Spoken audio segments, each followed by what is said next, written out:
പാലക്കാട് നഗരത്തിലെ പ്രധാന മയക്കുമരുന്ന് വ്യാപാരികളാണിതാ.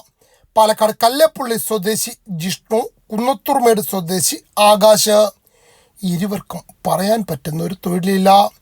ഇത് തന്നെയാണ് പണി.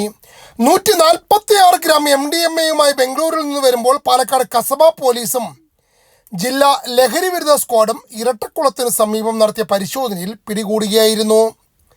30 വയസ്സുള്ള ഇരുവരും അവിവാഹിതരാണ്. ജീവിതം ഒന്ന് സെറ്റായിട്ട് കല്യാണം കഴിക്കാമെന്ന് വെച്ചു.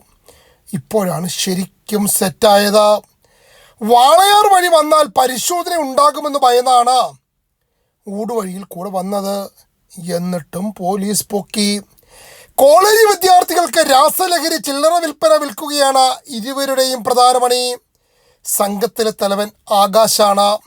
പ്രത്യേകിച്ചൊരു പണിയില്ലെങ്കിലും ആഡംബര ജീവിതത്തിന് ഒരു കുറവുമില്ല. പക്ഷേ കുറേ നാൾ ജയിലിലായിരിക്കും ഇനി. അവിടെയാണെങ്കിൽ വലിയ ആഡംബരമൊന്നുമില്ല.